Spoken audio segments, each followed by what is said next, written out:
Jake Morrison wiped the sweat from his face as he walked through the old riverside junkyard. The sun was hot, and the smell of rust and oil filled the air. He had been working here for 3 years, buying and selling scrap metal to make enough money to pay his rent.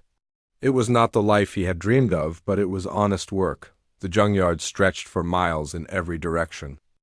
Old cars, broken machines, and twisted metal formed small mountains around him.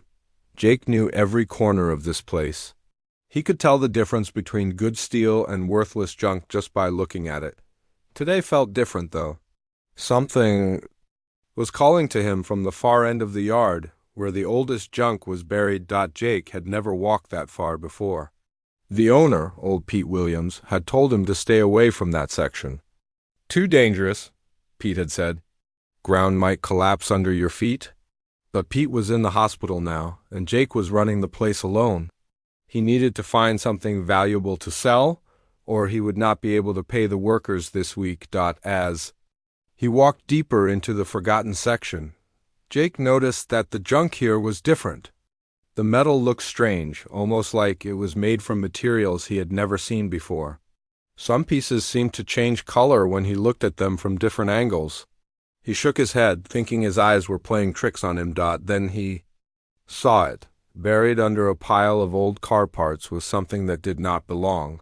It looked like a helmet, but not like any helmet Jake had ever seen. The metal was smooth and seemed to shift between silver and deep blue. Strange symbols were carved into its surface, symbols that looked almost like writing, but in no language Jake could recognize. Jake felt drawn to the helmet. His hands moved on their own, pushing away the junk that covered it. The metal felt warm to the touch, which was strange because everything else in the junkyard was cold from the morning air. As his fingers traced the symbols, they seemed to glow faintly. "This has to be worth something," Jake said to himself. "Maybe it's from a movie or some kind of art project." The moment Jake lifted the helmet, everything changed. The world around him seemed to slow down. The sounds of the city faded away. Even the wind stopped blowing. Jake felt like he was standing in a bubble of perfect silence. Then the helmet began to speak. "Welcome back, Commander. You died 412 years ago." Jake dropped the helmet and jumped back. His heart was beating so fast he thought it might burst. He looked around to see if someone was playing a joke on him, but he was alone in the junkyard. The helmet lay on the ground, looking ordinary again. "I'm losing my mind," Jake said out loud. "Helmets don't talk." But as he stared at the helmet, he felt something strange happening to his thoughts. Images flashed through his mind, images of places he had never been and people he had never met. He saw stars and planets and massive ships flying through space. He saw battles and explosions and strange creatures with too many arms. Jake picked up the helmet again, more carefully this time. The voice came back immediately, but now it sounded clearer, like it was speaking directly into his brain. "Do not be afraid, Commander Harrison. I am, EGI's, your combat support system. I have been waiting for you to return." "My name is Jake Morrison," Jake said, feeling foolish for talking to a helmet. "I'm not a commander. I'm just a guy who works in a junkyard." "Your current identity is Jake Morrison," the voice agreed. "But your soul carries the quantum signature of Commander Kyle Harrison, the greatest military leader humanity has ever known. You died defending the colonies at Kepler Station in the year 2847. Jake sat down hard on a pile of old tires. This was too much to understand. 2847? That's impossible. It's only 2024. Time moves in cycles, Commander. Souls are reborn when they are needed most. I was designed to find you when humanity faced its darkest hour. That hour is approaching." As AEGIS spoke, more images flooded Jake's mind. He saw himself, but not himself, standing on the bridge of a massive starship. He was wearing a uniform he had never seen before, giving orders to people who looked human but different somehow. Their technology was far beyond anything that existed in 22.4. In the visions, Jake saw himself leading fleets of ships against an enemy that filled him with terror. The enemy ships were black and twisted like they were made from living metal. The creatures inside them were tall and thin, with skin that looked like it was made of stone. They had no mercy, no compassion. They destroyed everything human they found. "The Zirathi," Jake whispered, though he did not know where the name came from. "Yes, Commander, the Zirathi Empire. They believe humans are nothing more than insects to be crushed. You fought them for 20 years. In your final battle, you sacrificed yourself and your entire fleet to give the survivors time to escape." Jake's head was spinning. He tried to stand up, but his legs felt weak. "This is crazy. I'm not a space commander. I've never even been on a plane." "The knowledge will return gradually," HFY explained. "Your mind needs time to accept what you truly are, but we do not have much time. The Zirathi scouts are already approaching the solar system. They have finally found Earth." As if to prove the point, Jake suddenly knew things he had never learned. He could see tactical formations in his mind, understand the physics of space combat, and recognize the weaknesses in defensive strategies. It was like someone had downloaded a military academy education directly into his brain. "Why me?" Jake asked. "Why did this have to happen to me?" "Because you are the only one who can save humanity, Commander. In your previous life, you discovered something important about the Zirathi, something that could stop them, but that knowledge died with you at Kepler Station." Jake looked at the helmet in his hands. It was beautiful and terrifying at the same time. He could feel power flowing through it, power that could change everything. But he was just Jake Morrison, a guy who fixed old cars and sold scrap metal. How could he possibly be humanity's savior? "I don't know how to be a commander," Jake said quietly. "You will learn. The knowledge is already inside you, waiting to be unlocked. But first, you must accept who you truly are. You must choose to be Commander Harrison once again." Jake thought about his simple life. His small apartment, his few friends, his plans to maybe start his own business someday. All of that seemed so far away now. The helmet was asking him to give up everything he knew and become someone else entirely. But as he held the helmet, Jake felt something else growing inside him. It was a sense of purpose he had never experienced before. For the first time in his life, he felt like he was meant to do something important. "What happens if I say no?" Jake asked. "Then humanity will face the Zirathi with primitive weapons, and no knowledge of their true enemy. Billions will die. Earth will fall, just as the colonies fell before." Jake closed his eyes and took a deep breath. When he opened them again, he looked at the helmet with new determination. "Tell me what I need to do. Put me on, Commander. Let me help you remember who you really are." Jake lifted the helmet and slowly placed it on his head. The moment it touched his skin, the world exploded into light and sound and memory. He was Jake Morrison, scrap dealer from Detroit. He was also Commander Kyle Harrison, defender of humanity and the only person who could save Earth from total destruction. The helmet fit perfectly, like it had been made just for him. Maybe it had been 412 years ago. Jake woke up on the floor of his small apartment, still wearing the helmet. His head felt like someone had hit it with a hammer. The last thing he remembered was putting on the helmet in the junkyard. Then everything had gone white. Now it was dark outside and his alarm clock showed 11:30 at night. "AGIS?" Jake said quietly, not sure if the voice in the helmet was real or just a dream. "I am here, Commander. You have been unconscious for 8 hours. Your mind needed time to process the initial memory download." Jake sat up slowly, his body aching all over. "It wasn't a dream, was it?" "No, Commander. Everything you experienced was real. Your memories are beginning to return." As AGI spoke, Jake felt strange new thoughts in his mind. He knew things he had never learned before. He could understand complex mathematics that would have been impossible for him yesterday.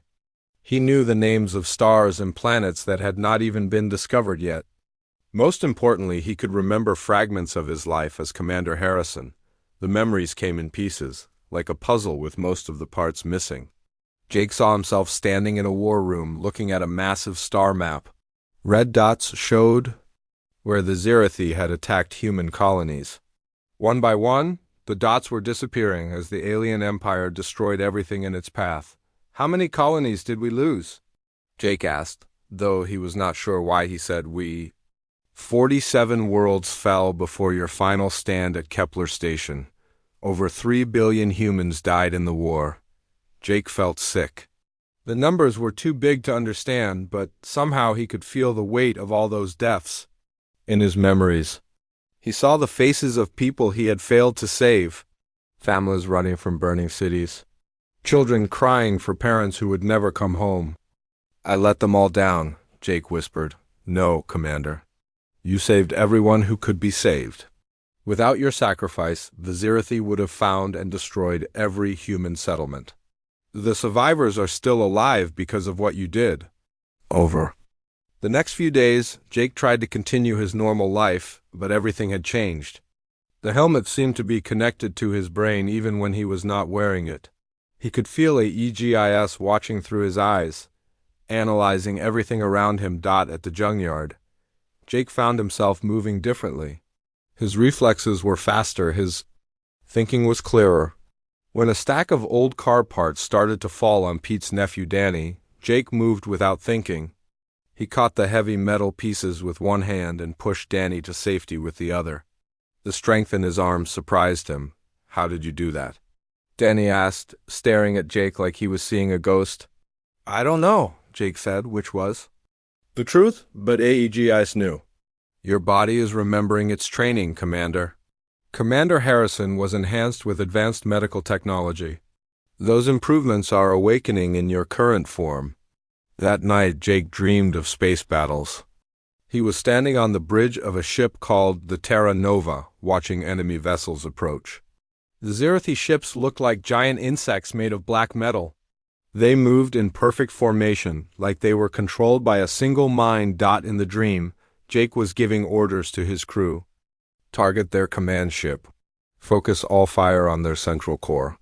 Sir, our weapons can't penetrate their shields, a young woman at the weapons station replied. Then we'll have to get closer. All ships, prepare for close combat. Jake woke up, with tears in his eyes. He knew that battle had been real, and he knew how it had ended. The Terra Nova had been destroyed, along with everyone on board.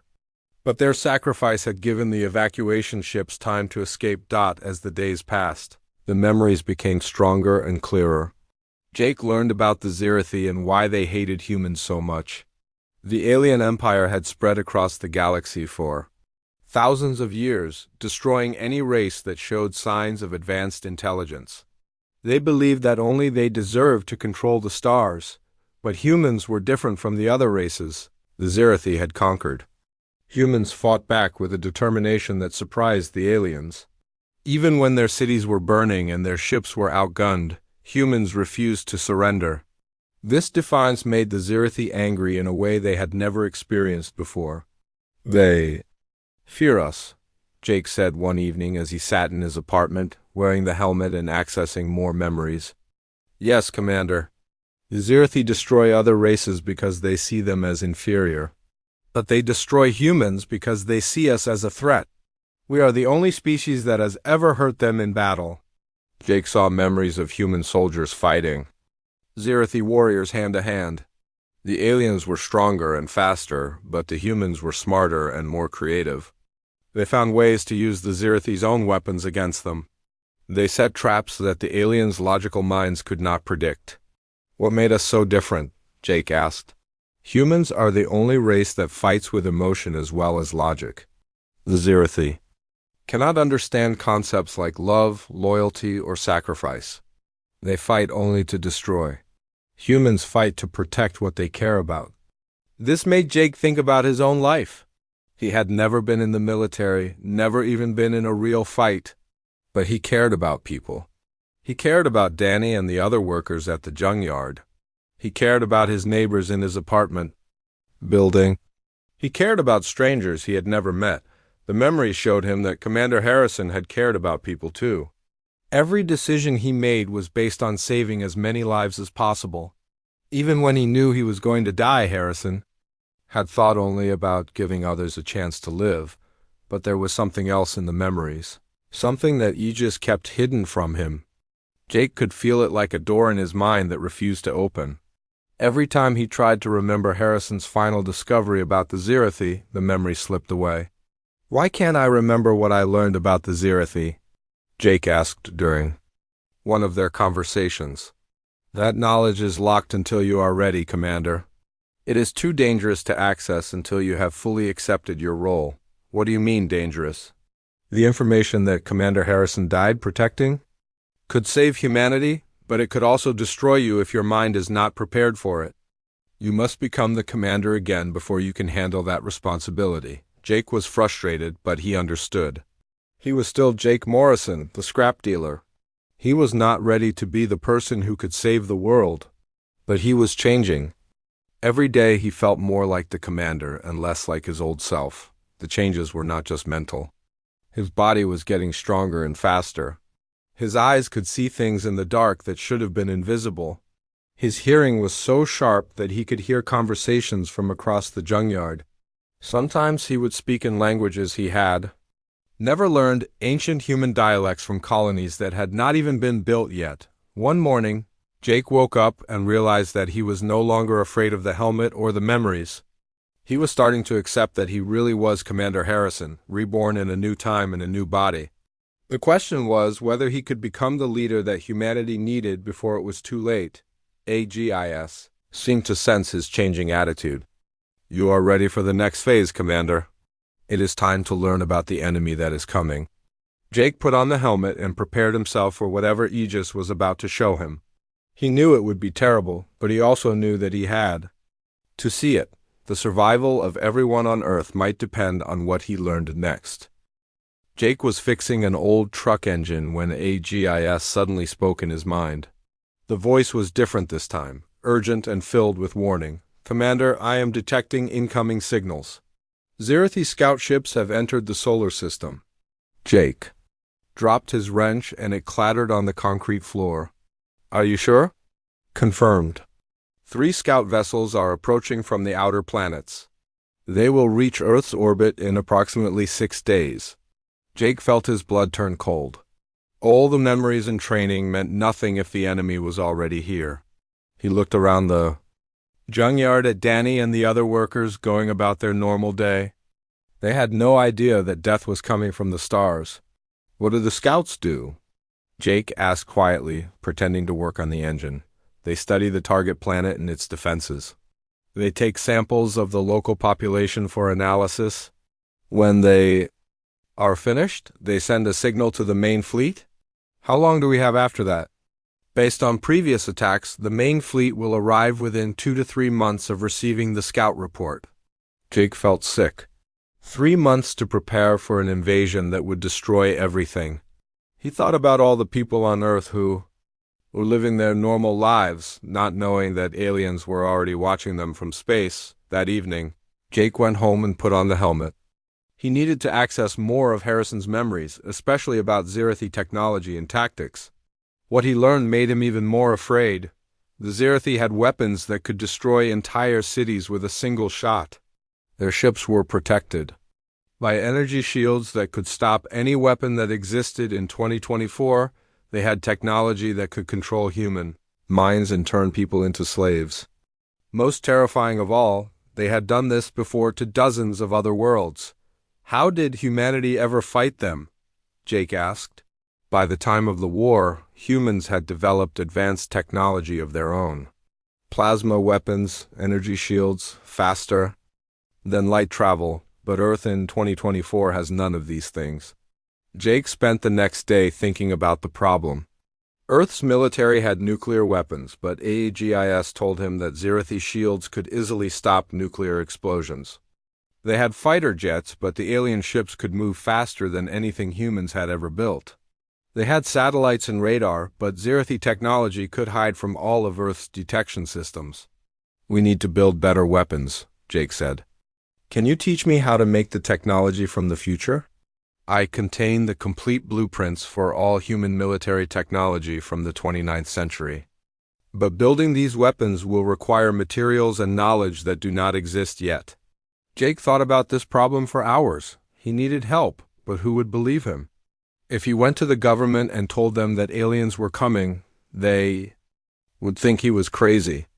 If he tried to explain about the helmet and the memories, they would lock him up in a mental hospital, but there was one person who might listen. Dr. Lisa Parker worked at the university physics lab downtown.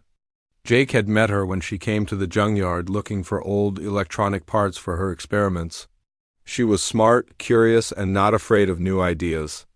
Most importantly, she was one of the few people who had ever treated Jake like he was more than just a scrap dealer. Jake found Lisa in her lab that evening, working late on some kind of energy experiment. She looked up when he walked in, surprised to see him. "Jake, what are you doing here, and what's that thing on your head?" Jake had forgotten he was wearing the helmet. He usually tried to hide it under a baseball cap, but he had been too worried to remember.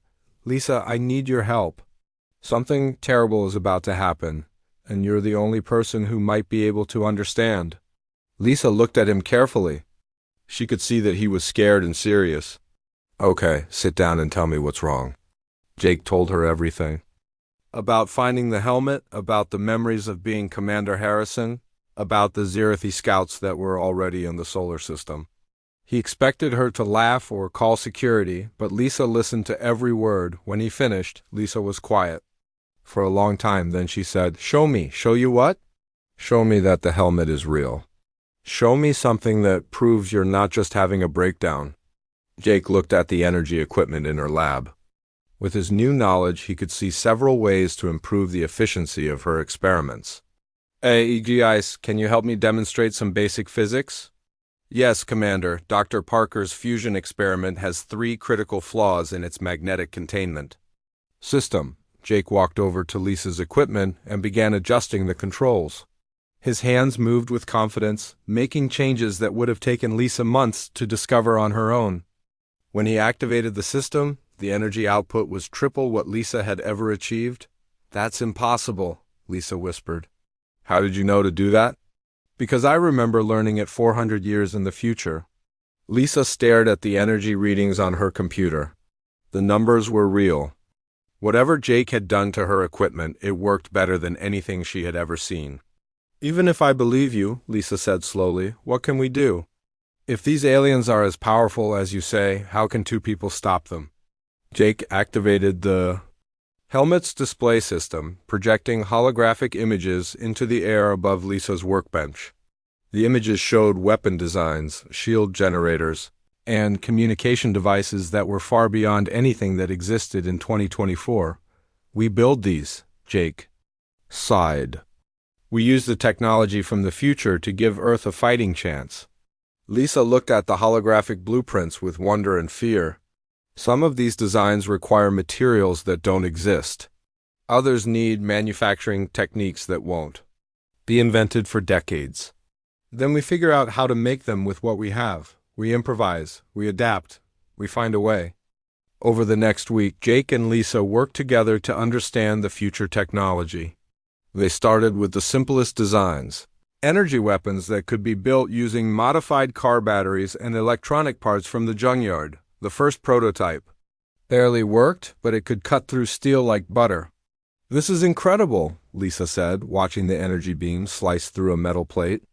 "But Jake, we can't build enough of these to arm an entire military. We need government support." "I know," Jake said. "But how do we convince them without proof?" The proof came sooner than expected.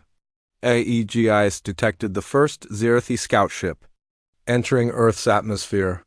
It was invisible to human radar, but Jake could track it using the helmet's advanced sensors. "Where is it going?" Jake asked. "Based on its flight path, the scout ship is heading for a major population center. Probably New York or Los Angeles." Jake and Lisa drove through the night to get to the nearest military base. Jake had prepared a story about finding alien technology in the Junkyard, but he was not sure anyone would believe him. The base commander, Colonel Steve Martinez, was skeptical at first. But when Jake demonstrated the energy weapon and showed him the tracking data for the scout ship, the colonel's attitude changed quickly. "If what you're saying is true, we need to contact Washington immediately," Martinez said. "But I need more proof than a fancy flashlight and some computer readings." The proof came the next morning when the first humans disappeared. The Zerathi scout ship had been taking people from major cities, 1 or 2 at a time. The disappearances were random and quiet, designed not to attract attention. But Jake and Lisa had been tracking the ship's movements, and they could see the pattern. "They're studying us," Jake explained to Colonel Martinez. "Taking samples to learn about human biology and psychology. How do we stop them? We can't stop the scouts with current technology, but we can prepare for what's coming next." Colonel Martinez made the phone call that would change everything. Within hours, Jake and Lisa were on a plane to Washington, carrying their prototype weapons and the helmet that contained humanity's only hope for survival. As they flew over the country, Jake looked down at the cities and farms below. All of those people were depending on him, even though they did not know it. The weight of that responsibility was crushing, but Jake knew he had to carry it. Commander Harrison had died once to save humanity. Now Jake Morrison would have to find a way to save it again. The meeting in Washington was a disaster. Jake sat in a room full of generals and politicians, trying to explain why they needed to prepare for an alien invasion. Most of them thought he was crazy. The few who believed him thought it was already too late. "Even if these aliens are real," said General Patricia Wells, "we can't build an entire space fleet in 2 months. It's impossible. We don't need a space fleet," Jake said. "We need to make Earth too dangerous for them to invade." But before Jake could explain his plan, everything changed. The Zirathi main fleet arrived 3 weeks early. Jake was in his hotel room when Aegis woke him up with urgent warnings. "Commander, massive energy signatures detected at the edge of the solar system. The Zirathi fleet is here." Jake looked out. His window at the city below. People were walking to work, driving their cars, living their normal lives. They had no idea that death was approaching from space. The first sign of trouble came when all the satellites stopped working. Television broadcasts went dead, internet connections failed, and GPS systems shut down. Then the radio telescopes detected something that made astronomers around the world panic. Huge ships were moving past Jupiter, heading straight for Earth. The ships were so large that they blocked out stars as they passed. There were dozens of them, each one bigger than anything humans had ever built. Within hours, the alien ships were visible in the sky above Earth. They positioned themselves around the moon, their dark shapes blocking out parts of the lunar surface. The largest ship was 10 miles long and covered with weapon systems that looked like giant spears. Then the aliens sent their message. The transmission appeared on every working screen on Earth. It showed a tall, thin creature with gray skin and eyes like black stones. When it spoke, its voice was cold and emotionless. "People of Earth, you are inferior beings who have spread like a disease through this galaxy. We are the Zirathi Empire. We have come to cleanse this world of your presence. You have one choice: surrender completely or be destroyed." To prove their power, the aliens destroyed 3 major cities. London, Tokyo, and Mexico City were wiped out in seconds by beams of energy that came from space. Millions of people died instantly. The beams left nothing behind but circular holes in the ground, perfectly smooth and still glowing with alien energy. The world's leaders were terrified. Some wanted to surrender immediately. Others wanted to fight, but they knew their weapons were useless against the alien technology. In the chaos, Jake found himself in the middle of urgent meetings with military commanders from around the world. "We have to try something," Jake said to the assembled generals. "I know their technology. I know their weaknesses." "What weaknesses?" asked General Wells. "They just destroyed 3 cities without even trying." Jake activated the helmet, letting Aegis access memories. Suddenly, he could see the crucial information that Commander Harrison had died protecting. The secret that could save humanity. "The Zirathi technology depends on quantum resonance patterns," Jake explained. "Their ships, their weapons, their shields, everything runs on the same basic frequency. If we can disrupt that frequency, we can shut down their entire fleet." "How do we do that?" "With human brains. Human consciousness operates on a quantum level that the Zirathi can't understand or copy. If we can get enough people to synchronize their thoughts, we can create a resonance pattern that will overload their systems. The generals looked at each other like Jake had lost his mind. "You want to fight aliens with meditation?" "General," Wells asked. "Not meditation, coordination. Every human brain is a quantum computer. If we can link them together, we can create a weapon more powerful than anything the Zirathi have ever faced." Jake spent the next week setting up what he called the Human Harmony Project. Using the communication equipment that was still working, he broadcast instructions to every person on Earth. He taught them how to synchronize their brainwaves, how to focus their thoughts, how to become part of a global network of human consciousness. Most people thought it was crazy, but they were desperate. The Zirathi had given them 1 week to surrender, and that week was almost over. If Jake's plan didn't work, everyone on Earth would die. During this time, Jake also worked with Lisa and teams of scientists to build as many energy weapons as possible. They couldn't make enough to arm entire armies, but they could give Earth's military forces something that might actually hurt the aliens. The new weapons were tested against pieces of Zirathi scout ships that had been shot down. The energy beams could penetrate the alien armor, but barely. It would take multiple hits to destroy even a small Zirathi vessel. "It's not enough," Lisa said as they watched the test results. "We need something bigger," Jake nodded. "The weapons are just a distraction. The real battle will be fought with human minds." On the day of the invasion, Jake stood in a command center that had been built in an underground bunker. Screens showed the positions of Zirathi ships around the world. More screens showed the status of the Human Harmony Project. Over 2 billion. People had joined the network, their brainwaves synchronized and ready. The aliens began their attack at dawn. Energy beams struck cities around the world, but this time the human military was ready. They fought back with everything they had, including the new energy weapons that Jake and Lisa had built. The battle was terrible. Human ships and planes were destroyed by the hundreds. Entire military bases were wiped out by alien weapons. But the humans kept fighting, and for the first time, they were actually hurting the Zirathi. "Their shields are weakening," Jake reported as he watched the battle data. "The energy weapons are working, but we're losing too many people. When do we activate the Harmony Project?" Lisa asked. Jake looked at the screens showing human casualties. Thousands of people were dying every minute. But if he activated the project too early, it might not work. If he waited too long, there might not be enough people left to make a difference. "Now," Jake said, "activate the Human Harmony Project." Around the world, 2 billion people focused their thoughts on a single purpose: stopping the alien invasion. Their brainwaves synchronized, creating a pattern of quantum energy that had never existed before in the universe. The effect on the Zirathi was immediate and devastating. Their ship systems began to fail, weapons stopped firing, shields collapsed. Communication between ships was cut off, but the aliens were not helpless. They had backup systems and emergency protocols.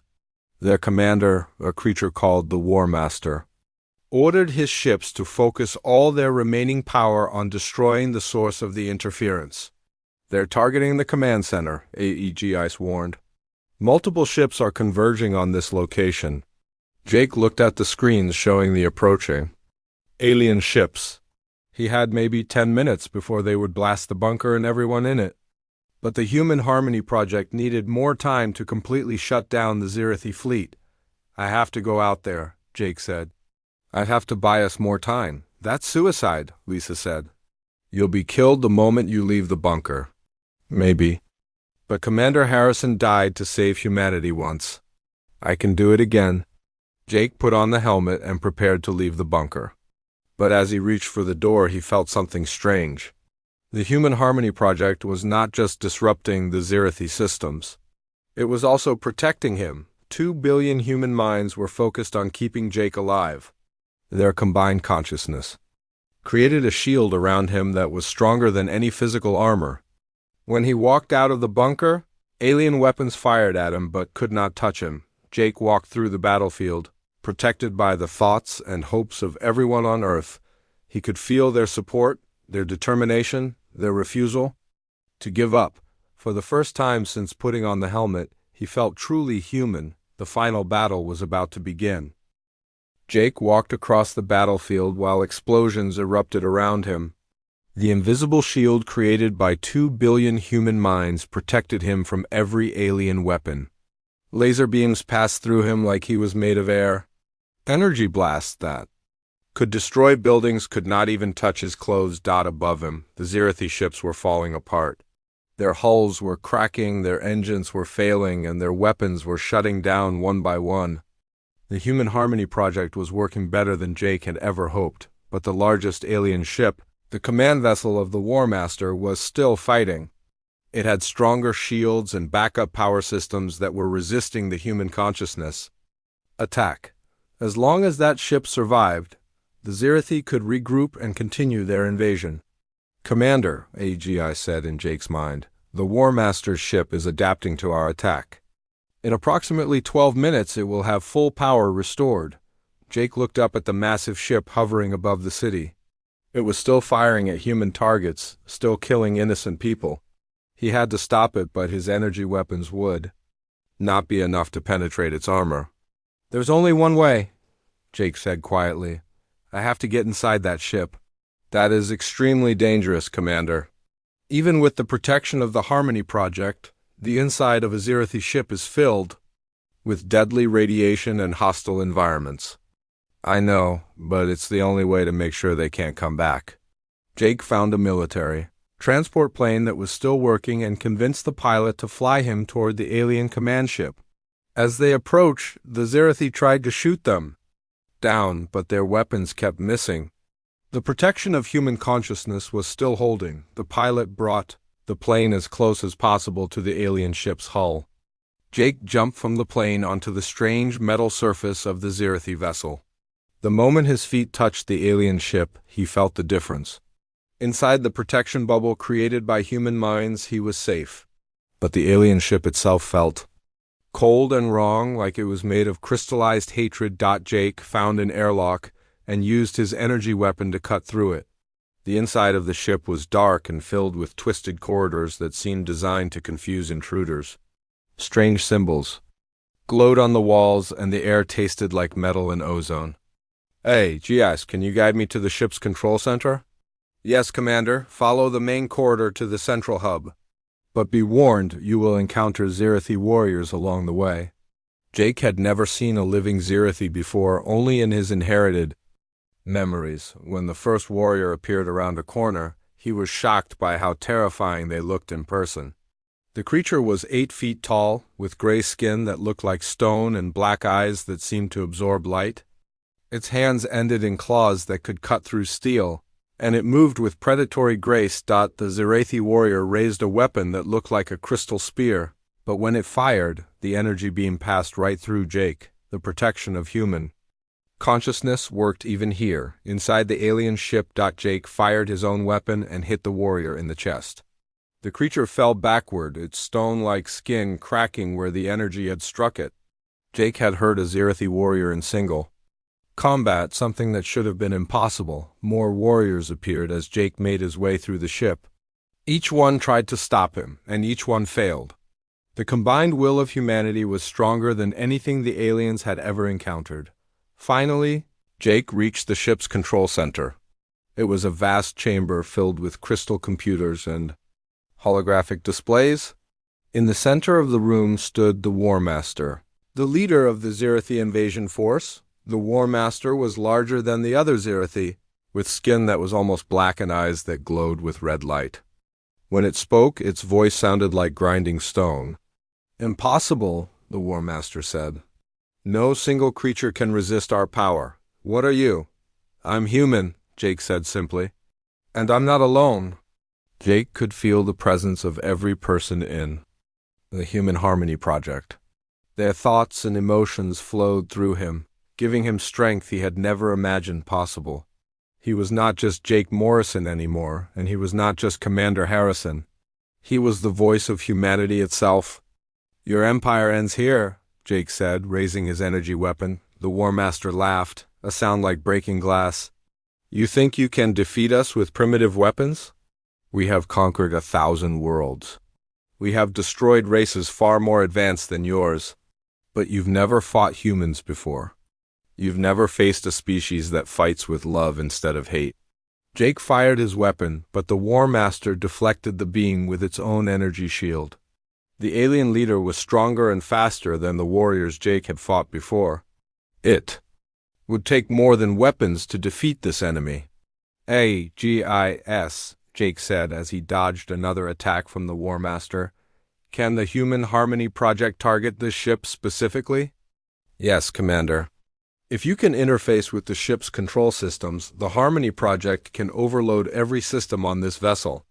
Jake fought his way toward the central control panel while the War Master tried to stop him. The alien leader was incredibly powerful, but it was fighting alone. Jake had the support of every human on Earth. When Jake reached the control panel, he placed his hand on the alien crystal that seemed to be the main computer. The moment he touched it, the Human Harmony Project connected with the Zirathi ship's systems. The effect was immediate and overwhelming. Every screen in the control room exploded in showers of sparks. The ship's engines stopped working. Its weapons went silent.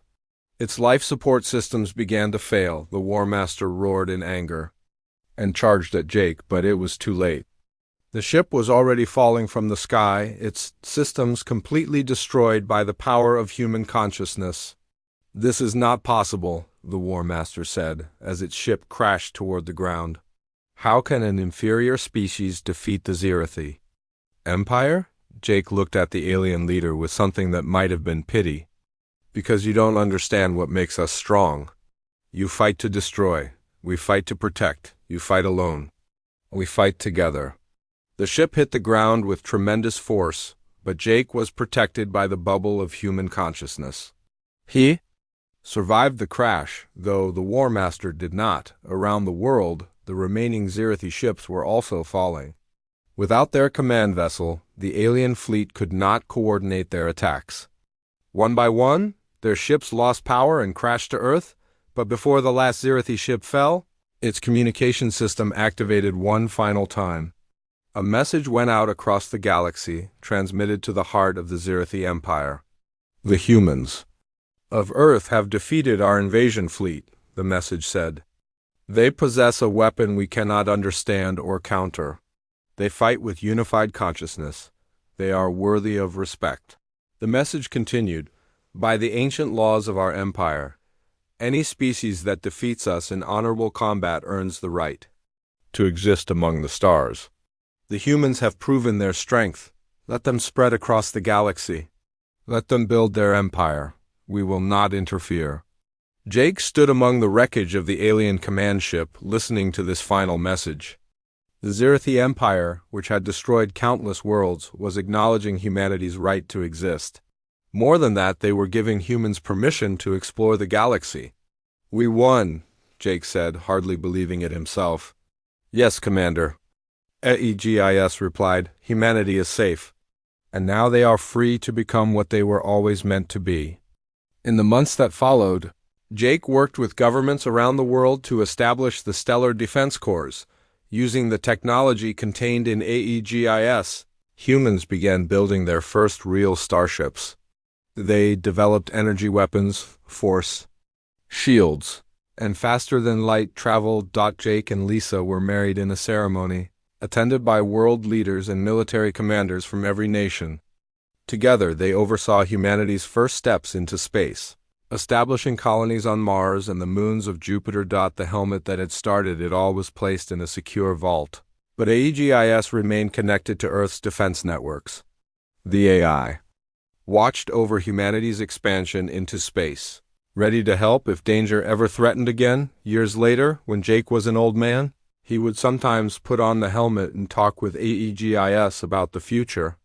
The AI told him about the colonies that were being built, the new worlds that were being discovered, and the peaceful contact that had been made with other alien species. Do you think Commander Harrison would be proud of what we accomplished? Jake asked one day. Commander Harrison was you, and you were him, AEGIS replied. The soul that saved humanity 412 years ago is the same soul that saved it again. You should be proud of yourself. Jake smiled and looked out the window of his office at the launch pad where Earth's newest starship was preparing for departure. Humanity was no longer trapped on one world. They were free to explore the galaxy to build new civilizations among the stars. The boy who had found a helmet in a junkyard had become the man who gave humanity the universe.